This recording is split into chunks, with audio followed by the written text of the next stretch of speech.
Di hadapan Ferdy Sambo dan Putri Chandrawati, para ajudan dan sopir yakni Daden Miftahul Haq, Azan Romer, Prayogi Iktara, dan Farhan Sabilah bergantian menjawab pertanyaan hakim, jaksa, dan penasihat hukum.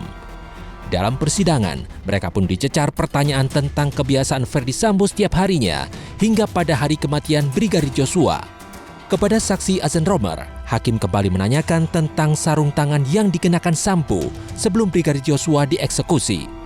Informasi yang disampaikan Romer diduga dapat menjadi salah satu bukti bahwa pembunuhan Brigadir Joshua telah direncanakan. Terus setelah itu, Bapak turun, setelah turun, saya melihat senjata yang jatuh yang mulia. Senjatanya jatuh. Siap yang mulia. Senjata apa itu? Seingat saya HS yang mulia. Seingat saudara HS. Terus Saya sebagai ajudan mau ngambil senjata yang jatuh yang mulia. Tapi sebelum saya ambil, udah keambil duluan. Saat itu terdakwa menggunakan sarung tangan apa? Saya ngelihatnya pas ngambil senjata aja yang mulia. Tapi Iya, menggunakan hitam. sarung tangan apa? Sarung tangan hitam. Sarung tangan hitam. Apakah biasa sarung tangan itu digunakan oleh terdakwa? Tidak yang mulia. Tidak. Pada waktu di dalam mobil saudara tahu nggak kapan dia mengenakan sarung tangan itu? Tidak tahu yang mulia.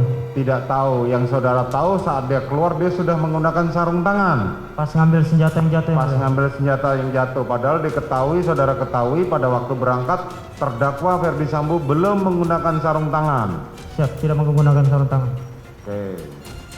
Pada waktu saudara melihat senjata HS itu, saudara tahu senjata itu milik siapa? Tidak tahu yang mulia. Tidak tahu.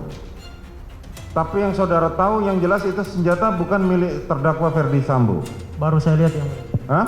Siap, Baru HS, saudara baru lihat. Karena tadi dijelaskan oleh saudara Daden, senjatanya terdakwa adalah Wilson, Cabot, dan Kimber.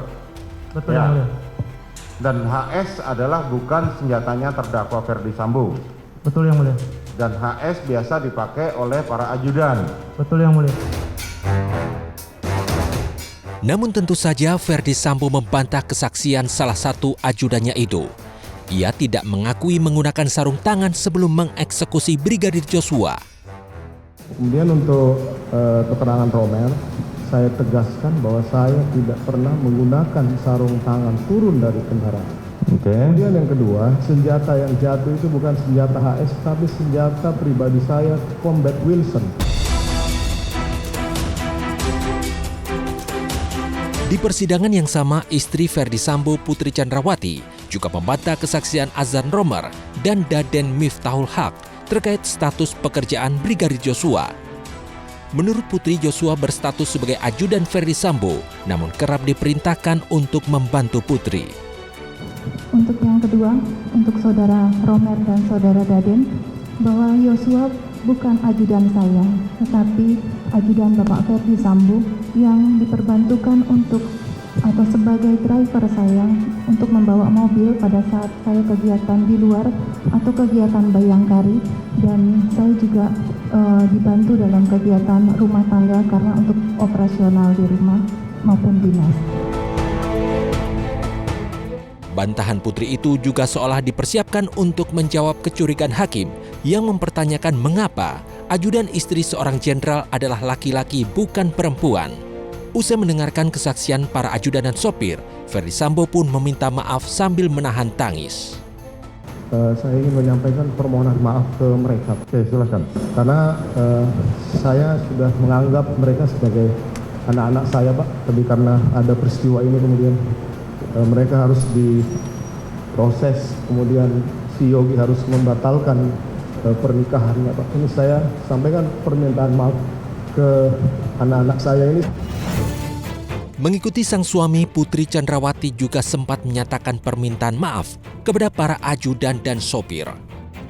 Mungkin saya mohon maaf kepada para ajudan Bapak Ferdy Sambo, dan saya juga mau meminta maaf kepada Dek Daden, Dek Yogi, dan Dek Romer, juga Dek Farhan atas semuanya harus dapat melalui semua ini. Saya selalu berdoa kepada adik-adik sekalian supaya ke depan sukses dan doa terbaik dari saya dan keluarga.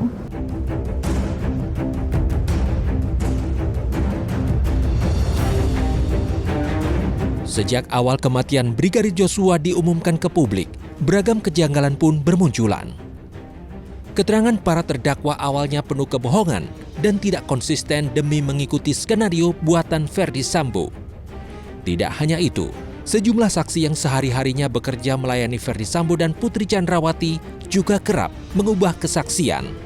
Saat bersaksi di depan Kuat Ma'ruf dan Ricky Rizal, Azan Romer yang sudah 1 tahun menjadi ajudan Sambo pun mengakui bahwa dirinya mengubah keterangan karena takut berbicara jujur.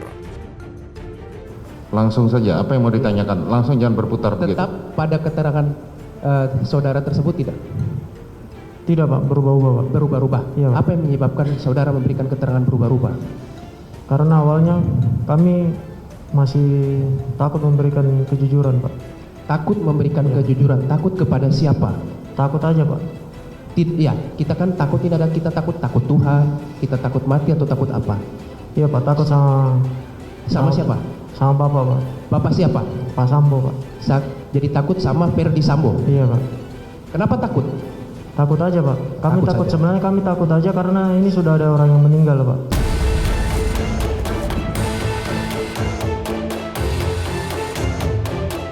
Meski kata maaf telah diucapkan, namun keadilan harus tetap ditegakkan.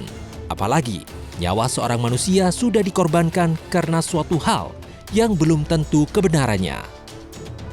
Sementara mereka yang tidak terlibat harus ikut menanggung dosa sang mantan jenderal. Jadi jangan bilang Anda tidak tahu akan permasalahan ini karena kami sudah memberitahukannya.